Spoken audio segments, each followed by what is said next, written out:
पूजनीय मातृशक्ति, मुनिगण, ब्रह्मचारी गण, ऋग्वेदादि भाष्य भूमिका, वेद विषय विचार अपना चल रहा है। कल हम प्रमाणों के विषय में देख रहे थे। प्रत्यक्ष, अनुमान, शब्द और उपमान, 4 प्रमाण देखे। उनके विषय में स्वामी दयानंद उन सूत्रों की व्याख्या यहाँ लिख रहे हैं। उन्हीं को हम कल देख रहे थे। तो एक तो प्रत्यक्ष में व्यवसायात्मक जो आया था, उसका अर्थ निश्चयात्मक। यदि हमें भ्रम है तो वो प्रत्यक्ष नहीं होगा। हम देखते हैं कि ये यजदत्त है अथवा देवदत्त, संशय है, निश्चय नहीं हो पा रहा, तो उसको प्रत्यक्ष नहीं कहेंगे। जब निश्चित हो जाएगा कि ये देवदत्त ही है, उसको प्रत्यक्ष कहेंगे। ऐसे ही मृग मृचिका कल देख रहे थे। मृग तृष्णा देखते हैं कि भी बालू है अथवा जल है, तो संशय है, निश्चय नहीं है। तो जब संशय रहित जो होता है वो प्रत्यक्ष होता है। हाँ, एक तो ये अव्यपदेश, अव्यभिचारी और व्यवसायात्मक। व्यभिचार और व्यवसाय में क्या जी? व्यभिचार मतलब जो व्यभिचार को प्राप्त हो जाता है वो प्रत्यक्ष नहीं, खंडित हो जाता है। और ये व्यवसायात्मक माने निश्चयात्मक, संशय न हो। वहां ये जो व्यभिचारी जो है उसमें तो निश्चय ही कर लेता है कि निश्चित सांप है, रस्सी को सांप ही मान लेता है। और यहाँ व्यवसायात्मक में संशय रहित होना चाहिए, भ्रम न हो, निश्चयात्मक होना चाहिए। तो अनुमान हो गया था। उपमान को स्वामी दयानंद जो खोल रहे हैं उसको देख लेते हैं। उपमानम सादृश्य ज्ञानम, उपमान जो है वो सादृश्य ज्ञान हो तब वो उपमान प्रमाण घटता है। उदाहरण दे रहे हैं, यथा देवदत्तो अस्ति तथैव यजदत्तो अपि अस्ति इति साधर्म्यात् उपदिशति इत्यादि उदाहरणम। सादृश्य माने जैसे उदाहरण दिया, जैसे देवदत्त है वैसे ही यज्ञदत्त है। माने हमने देवदत्त को देखा, देवदत्त मोटा है, गोरा है, बाल वाला है। ऐसा ही हमने किसी को कहा कि भी यज्ञदत्त को देखना, तो पूछेगा कैसा है, तो वहां उपमान देंगे, साधर्म्यता दिखाएंगे कि यज्ञदत्त भी गोरा है, मोटा है, बाल वाला है। तो वैसे लक्षण देख करके वो निश्चय कर लेगा कि हाँ ये यज्ञदत्त है। तो साधर्म्य से ये उपमान प्रमाण चौथा है। तीसरा, चौथा शब्द प्रमाण को जो सूत्र ऊपर दिया आप्तोपदेश शब्द है, उसको कह रहे हैं शब्दते प्रत्यायते दृष्टो अदृष्टश्च चार्थो येन स शब्दः। करें जिससे ज्ञान होता है किसका? दृष्ट और अदृष्ट का। दृष्ट का ज्ञान हो जाए और अदृष्ट का ज्ञान जिसके द्वारा होता है वो शब्द है। जैसे ज्ञानेन मोक्षो भवति इति इत्यादि उदाहरणम। ज्ञान से मोक्ष होता है, साक्षात हमें प्रत्यक्ष नहीं है, लेकिन विद्वानों ने, ऋषियों ने, वेद ने कहा है तो हम मान लेते हैं कि ज्ञान से मोक्ष होता है। सीधा हमारा प्रत्यक्ष नहीं है, लेकिन ऋषियों ने प्रत्यक्ष किया है और उस प्रत्यक्ष के आधार पर ही शब्द प्रमाण होता है।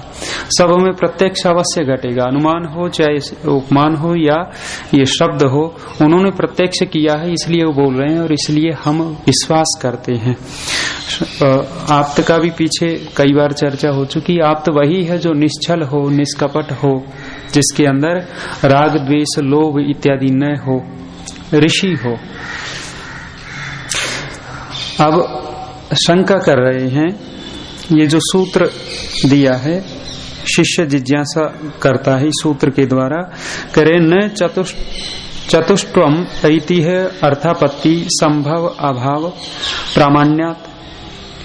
करें क्या वो चार ही प्रमाण हैं? शिष्य शंका कर रहा है यहाँ, क्या ये चार ही प्रमाण हैं? ऐसा नहीं होना चाहिए। जो पीछे चार प्रमाण कहे हैं, करें ये चार और होने चाहिए। ऐतिह्य अर्थापत्ति संभव और अभाव, ये प्रमाण कोटि में आने से चार वो हो गए और चार ये मिलाकर के 8 होने चाहिए। शिष्य ने ऐसी जिज्ञासा की तो इसका उत्तर दे रहे हैं, शब्द ऐतिह्य अनर्थांतर अभावात। जो शब्द है, इस एक चार प्रमाणों में एक शब्द प्रमाण हो गया, इस शब्द प्रमाण के अंतर्गत कह रहे हैं ऐतिह्य आ जाएगा। इतिहास जो है पीछे का ऐतिह्य प्रमाण कोटि में लिया तो वो कह रहे हैं शब्द प्रमाण के अंतर्गत ही ये आ जाएगा। दूसरा जो है अनुमान प्रमाण, तो अनुमाने अर्थापत्ति संभव अभावा नाम अनर्थांतर भावात च अप्रतिषेध। अनुमान के अंदर अगले 3 ले लिए, अर्थापत्ति संभव और अभाव, तो इन्हीं के अंतर्गत होने से मुख्य रूप से 4 ही प्रमाण हैं। यदि विस्तार करते हैं तो 8 प्रमाण स्वामी दयानंद मान रहे हैं। न चतुष्टवम इति सूत्र द्वयस्य संक्षिप्तो अर्थ क्रियते। इन दोनों सूत्रों का स्वामी दयानंद कह रहे हैं संक्षेप से अर्थ करते हैं। ऐतिह्य को खोल रहे, शब्द उपगतम आप्तोपदिष्टम ग्राह्यम। ऐतिह्य प्रमाण क्या है कि शब्द उपगतम, शब्द से जो ज्ञान हो रहा हो, आप्तोपदिष्टम, आप्त का जो उपदेश है उसी का ग्रहण करना, ये इतिहास में आ जाएगा और वो शब्द के अंतर्गत ही कह रहे हैं। जैसे देवासुरा संयत्ता आसन इत्यादि, हम सुनते आए कि वे देवासुर संग्राम हुआ था। शतपथ इत्यादि ग्रंथों में, ब्राह्मण ग्रंथों में देवासुर संग्राम की बात आ रही है, तो इतिहास का विषय है। और ये देवासुर संग्राम जो लिखा वो ऋषियों ने लिखा है, इसलिए ये शब्द प्रमाण में आकर के ऐतिह्य में आ जाएगा। अलग से उसी का एक विभाग कर दिया। देवासुर संग्राम तो वर्तमान में भी हो ही रहा है, शुरू से चलता आया। लोग कहते हैं भी पहले बहुत अच्छा युग था, युग तो बहुत अच्छा था, लेकिन उस समय भी दुष्ट और सज्जन दोनों थे, वर्तमान में भी है। अर्थापत्ति ही कह रहे हैं, अर्थात आपत्त्यदे सा अर्थापत्ति ही, जो अर्थ से हमें प्राप्ति हो जाए उसको अर्थापत्ति कहते। अर्थात आपद्यते, प्राप्त होवे। कैसे? केनचित उक्तम सत्सु घनेषु वृष्टिर भवति इति। किसी ने कहा कि बादलों के होने पर वर्षा होती है। इतनी बात कहने से एक अर्थापत्ति निकल आएगी कि जब बादल नहीं होंगे तो वर्षा नहीं होती। इसको अर्थापत्ति कहते हैं। माता पिता से संतान होती है तो निश्चित कर लेंगे भी बिना माता पिता के संतान नहीं होती। जैसे देवी हव्वा और वो आदम पैदा हो गए थे, वो कहते हैं वो बिना बाप के ही वो संतान हो गई थी। स्वामी दयानंद कहते हैं ये तो होगा ही नहीं, प्रमाण कोटि में आएगा ही नहीं। तो और भी बहुत सारी यहाँ आप घटा सकते हैं। तो कह रहे हैं कि मात्र प्रसज्यते, इससे क्या आया? असत्सु घनेषु न भवति इति इत्यादि उदाहरणम। कह रहे हैं जब घन नहीं होंगे तो वर्षा भी नहीं होगी। ये उदाहरण संभव, संभव को खोल रहे हैं। संभवति येन यस्मिन वा स संभवः, जिसके द्वारा अथवा जिसमें संभव हो। संभव माने निश्चितता हो। तो कह रहे हैं केनचित उक्तम माता पितृभ्याम संतान जायते, माता पिता के द्वारा संतान पैदा होती है। संभव अस्ति इति वाच्यम, ये संभव है कि माता पिता होंगे तो निश्चित संतान हो जाएगी। लेकिन करें परंतु कश्चित बुर्यात, किसी ने कहा कुंभकर्णस्य क्रोश चतुष्टय पर्यंतम समश्रुण केशा ऊर्ध्वम स्थिता आसन। करें किसी ने कहा, ये पुराण पोप पंथियों ने कह दिया कि कुंभकर्ण जो रावण के भाई थे छोटे, उनकी जो मूछें थी, दाढ़ी मूछ थी, वो क्रोश चतुष्टयम 4 कोस पर्यंत ऊपर उठी हुई थी, इतनी लंबी। अब गपोड़ा ठोक दिया, असंभव में तो आएगा ही। एक व्यक्ति ससुराल चला गया, झूठ बहुत बोलता था और घरवाली को पता था भी ये झूठ बोलता है। तो जब ससुराल गया तो वो पहले ही मिल ली, बोले तू झूठ बहुत बोलता है, मेरी माँ मिले तो कोई ऐसी वैसी बात मत कह देना। और बोले यदि कह भी दे तो मैं इशारा कर दूंगी, समझ लेना कि गड़बड़ होगी तेरे से। उसने कहा ठीक है। शाम को जब सास मिली तो सास ने सारी सब कुछ पूछा और इसने ही बताया माता जी बहुत अच्छा और ये वो, और बोले एक घटना घट गई रास्ते में। और घटना क्या घटी? बोले मैंने एक बंदर देखा और पूंछ 100 फीट की थी। सास ने बड़ा आश्चर्य माने 100 फीट की पूंछ, और घरवाली बात पास में बैठी थी, कर दिया गड़बड़। उसने कह रखा था यदि मैं खांस दूं तो समझ लेना गड़बड़ हो गई। उसने खांसा और ये समझ गया भी भूल हो गई, ज्यादा लंबी बता दी। अब खांसी सुनी तो उसने कहा कि माता जी 100 फीट तो नहीं होगी लेकिन 75 फीट तो होगी ही। फिर उसने खांस दिया, बोले अब भी चूक रह गई भाई। अब इसने कहा कि माता जी ये भी ज्यादा है, 50 एक होगी। वो सास आश्चर्य करी, 50 भी बहुत ज्यादा होती है। फिर उसने खांस दिया, उसने कहा कि माता जी 25 तो थी ही, इससे तो कम क्या होगी। अब वो फिर खांस दिया, 10 फीट पे आ गया और सास बोली रे तू तो बहुत घटता जा रहा है। बोले तेरी ये बेटी यदि खांसती रही तो बंदर को बिना पूंछ का करके छोड़ेगी। ऐसे ही इसकी खांसी चलती रही तो बंदर तो बिना पूंछ का होगा। असंभव बात बोल दी इतनी लंबी। तो ऐसे ही यह मूंछ दाढ़ी का है। कह रहे हैं किसी ने कह दिया कि कुंभकर्ण की इतनी बड़ी बड़ी दाढ़ी मूछे हैं, ऊपर की ओर स्थित हैं, और कहा 16 क्रोशम ऊर्ध्वम नासिका च, और 16 कोस ऊंची नासिका नाक। अब 16 कोस देख लो कितने हो जाते होंगे, एक कोस में कितना होता है किलोमीटर? 4 किलोमीटर। तो 16 चौका 64, 60 को किलोमीटर भी मान लो है जी। 3 से कम होगा और कम कर लो, है ना। पूंछ कम होगी तो आपके किलोमीटर भी कम हो जाएंगे जी। 40 किलो चलिए 40 किलोमीटर मान लो, वो भी बहुत है। तो स्वामी दयानंद क्या कह रहे, संभव को खोल रहे हैं कि ये संभव नहीं हो सकता। असंभवात मिथ्या एव अस्ति इति विज्ञायते, असंभव होने से ये बात मिथ्या ही जाननी चाहिए। इत्यादि उदाहरणम। अभाव का कह रहे हैं कोपि बुर्यात घटमानय, किसी ने कहा कि घड़ा ले आओ। स तत्र घटम अपश्यन न अत्र घटो नास्ति इति अभाव लक्षणेन यत्र घटो वर्तमान तस्मात् आनयति। किसी ने कहा भी घड़ा ले आओ, और वो गया और वहां घड़ा दिखा ही नहीं, तो घड़े का क्या है, वहां अभाव है। तो ऐसा जब हमने देख लिया यहाँ वो वस्तु है ही नहीं, तो अभाव प्रमाण से हमने जान लिया कि उस वस्तु का अभाव है, और जहाँ घड़े का भाव है वहां गया और वहां से घड़ा ले आया। ये अभाव प्रमाण को खोला। तो कह रहे हैं इति प्रत्यक्षादि नाम संक्षेपतो अर्थ, ये प्रत्यक्षादि जो प्रमाण दिए इनका ये संक्षेप से अर्थ कर दिया स्वामी जी ने।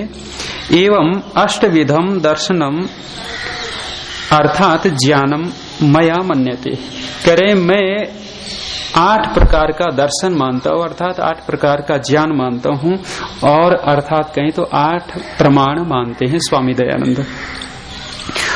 सत्यम एवं एतत् न एवं अंगीकारेण विना समग्र व्यवहार परमार्थौ कस्यापि सिद्धेताम। करें सत्यम एवं एतत्, ये बिल्कुल ठीक है 8 प्रमाण, और एवं अंगीकारेण बिना, इनके स्वीकार किए बिना, समग्र व्यवहार और परमार्थ, 2 चीजें किसी का भी सिद्ध नहीं हो सकता। एक व्यवहार, लौकिक व्यवहार जो हम करते हैं, आपस में बातचीत करते हैं, झट से कह देते हैं जी हमने एक महात्मा देखा, और एक व्यक्ति मुझे मिला था पुलिस वाला, वो कह रहा था जी क्या बताऊं, ऐसा सिद्ध महात्मा था कि पता नहीं क्या किया, कुछ था नहीं और मेरे पास एक भी पैसा नहीं था, और बोले उधर रास्ते में चला जा, और मैं गया तो 500 के नए 2 नोट मिले मुझे, और जब मैं पास में आया और चरण छुए तो उसने कहा कि हाथ कर, हाथ किया तो उसने ऐसा डाल दिया और बोला चाट के देखे, बोले अमृत पिला दिया मुझे, और बोले वो वैसा स्वाद मैंने आज तक नहीं देखा, और मेरी हथेली पे जम गया और मैं चाटता रहा। ऐसे ऐसे महात्माओं की व्यर्थ की बातें वो कह रहे हैं, वह पैसे थे नहीं और पैदा कर दिए उसने। अब देख लो ये गरीब बेचारे कितने हैं, उनके घर नहीं पैदा हो रही पैसे। ये राजगढ़ नवाल जी का गांव है ना, अभी कार्यक्रम चल रहा है, वेद पारायण यज्ञ चल रहा है, पूज्य मंत्री जी वहां हैं, वहां भैरव का मंदिर है, और 5-7 साल से ही चला है, इतना ही होगा। और जिसके द्वारा चला है वो कह रहे हैं कि 4 बोतल लगा ली तो हटती नहीं, और 4 बोतल गटागट पी जाता है, और 4 बोतल पी करके फेंक देता है, और वो कहते हैं कि ऐसी बात बोलता है कि सारी की सारी सिद्ध होती है। करे जो मन्नत मांग ली वो पूरी होती है। अब ये कौन से प्रमाण में घटाओगे आप? यदि उसकी पूरी होती है तो क्यों ये इतना बड़ा आतंक फैल रहा है? ये बॉम्बे में यहाँ बम फोड़ दिए तो पूरी करवाओ ना, कोई सुरक्षा हो जाए वहां की। ऐसे अड़ंगा चल रहा है। तो कह रहे हैं कि यदि इन 8 प्रमाणों को हम ठीक ठीक नहीं जाने मानेंगे तो हमारे व्यवहार और परमार्थ की सिद्धि नहीं हो सकती। कितना देख लो आप, मंदिर के देवता ने ये कर दिया, फलाने ने वो कर दिया, सारा का सारा इन प्रमाणों के बीच में आ ही नहीं रहा, वो घट ही नहीं रहा। तो ये सब की बातें मिथ्या हैं। आगे कह रहे हैं यथा कश्चित एकम मृत पिंडम विशेषतः चूर्णीकृत्य वेग युक्ते वायु बाहुवेगेन आकाशे प्रतिक्षिपेत। कह रहे हैं कोई ढेला लेकर के, मृत पिंड मिट्टी का ढेला लिया और उसको विशेषतः चूर्णीकृत्य, विशेष रूप से बिल्कुल उसको चूरा कर दिया, और चूरा करके वेग युक्त वायु में बाहुवेगेन अपने हाथ के जोर से ऊपर फेंक दिया आकाश में। तस्य नाशो भवति इति उपचर्यते। फिर कहते हैं कि उसका नाश हो गया, ऐसा हम देखते हैं। कहते हैं चक्षुषा दर्शन अभावात। क्यों? क्योंकि वो आंखों से दिखता ही नहीं। फिर अब तत्वतः हम देखें, वो जो ढेला था उसको हमने चूरा कर दिया और ऊपर फेंक दिया, क्या उसका वास्तव में नाश हो गया? नाश नहीं हुआ। फिर भी कहते हैं कि नष्ट हो गया। क्यों? क्योंकि हमें दिख नहीं रहा, अर्थात इंद्रिय का सन्निकर्ष नहीं हो रहा, इतने मात्र से हम नाश मान लेते हैं। अणस अदर्शने अस्मात् घय प्रत्यय कृते नाश इति शब्दः सिद्ध्यति। करे अणस अदर्शन धातु है, नस धातु है, और उसका अर्थ ही अदर्शन है, अर्थात जो दिखाई न दे। नाश यानी बिल्कुल खत्म ही हो गया, मात्र इतना कि दिखाई नहीं देता। इसे घय प्रत्यय करके नाश शब्द सिद्ध होता है। व्याकरण की बात कह दी। अतः नाशो बाह्य इंद्रिय अदर्शनम एवं भवितुम अर्हति। करे नाश मात्र इतना है कि हमें बाह्य इंद्रियों से अनुभव नहीं होता, बाह्य इंद्रियां पकड़ नहीं पाती, बस इतना ही नाश है, बाकी नष्ट कुछ भी नहीं होता।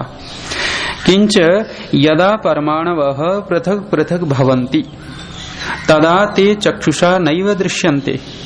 करें जब परमाणु जो हैं वो पृथक पृथक हो जाते हैं तब वे आंख से दिखाई नहीं देते। तेसाम अतीन्द्रियत्वात्, वे अतीन्द्रिय हैं अर्थात हमारी इंद्रियों की पकड़ से बाहर हैं।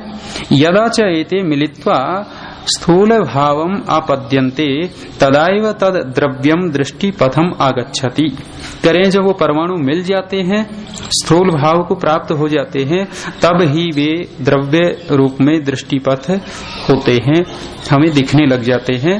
स्थूलस्य इंद्रियकत्वात्, स्थूलस्य, स्थूल का जो है वो इंद्रिय हमारी स्थूल को ही पकड़ पाती हैं। इसलिए यदा चैत यत द्रव्यम विभक्तम विभागान अर्ह भवति तस्य परमाणु संज्ञा च इति व्यवहार है। करें यद द्रव्यम विभक्तम, जब कोई द्रव्य विभक्त हो जाता है, अलग अलग हो जाता है, तब ही उसकी परमाणु संज्ञा होती है, ऐसा हम व्यवहार करते हैं। ते ही विभक्ता अतीन्द्रिया संत आकाशे वर्तन्ते एव, वे ही विभक्त जो हैं वे अतीन्द्रिय पदार्थ हो गए, वो आकाश में विद्यमान रहते हैं। शरीर पूरा दिख रहा है मरने के बाद, तो उसको जला देते हैं तो जो जलीय अंश है वो जल में मिल जाता है, जो पृथ्वी अंश है वो पृथ्वी में जा मिलता है, जो वायु का अंश इसमें है वो वायु में मिलता है, अग्नि तत्व अग्नि में, वो सारे के सारे एक दूसरे में मिल जाते हैं। नाश बिल्कुल नहीं होता, इसका विभक्त हो गया। मात्र इतना। आगे देखिए, तथैव अग्नौ यद द्रव्यम प्रक्षिप्यते तद विभागम प्राप्य देशांतरे वर्तते एव। करे हैं उसी प्रकार अग्नि में जो द्रव्य डाला जाता है, तद विभागम, वो उस विभाग को प्राप्त होकर के देशांतर में चला जाता है। अग्नि में कोई भी हम पदार्थ डालते हैं, ये पदार्थ विद्या बड़ी विशेष है। वहां सत्यार्थ प्रकाश में जब ये शंका की कि महाराज ऐसे अग्नि में डाल डाल करके क्यों फूंक रहे हो, किसी को खिलाओ पिलाओ अच्छी चीजें, तो स्वामी दयानंद ने यही जवाब दिया कि तुम यदि पदार्थ विद्या जानते तो ये बात ही नहीं कहते। क्यों? क्योंकि अग्नि किसी भी वस्तु की शक्ति को बढ़ा देती है। मोटा सा उदाहरण अपने आर्य वैदिक विद्वान देते हैं कि यदि एक लाल मिर्च रखी है तो रखी हुई किसी को कुछ नहीं कह रही, और यदि उसी लाल मिर्च को एक व्यक्ति खाता है तो उसको परेशानी होती है, और यदि उसी को पीस करके दो चारों को चटा दें तो दो चारों को परेशानी होती है। और वही लाल मिर्च यदि अग्नि में डाल दी जाए तो एक नहीं, दो चार नहीं, जितने बैठे होंगे वो सारे के सारे, कोई खांसता होगा, कोई छींकता मिलेगा, दूर तक फैल जाती। क्यों? क्योंकि अग्नि ने उसकी शक्ति जो है बढ़ा दी। ऐसे ही घृत की जो शक्ति है अग्नि बढ़ा देता है, उसको विभक्त करके तोड़ करके ये कह रहे हैं कि वो देशांतर को प्राप्त होता है। न ही तस्य अभाव यदा कदाचित भवति, उसका कोई अभाव नहीं होता, कभी भी द्रव्य बना रहता है, केवल विभक्त होता है। एवं यत सुगंधादि दोष निवारकम, दुर्गंधादि दोष निवारकम सुगंधादि द्रव्यम अस्ति। करें इसी प्रकार जो दुर्गंधादि दोषों का हरण करने वाले हैं, निवारण करने वाले हैं दुर्गंध का, वो सुगंध आदि जो द्रव्य हैं, तच्च अग्नौ हूतम सत वायु वृष्टि जलस्य शुद्धिकरम भवति।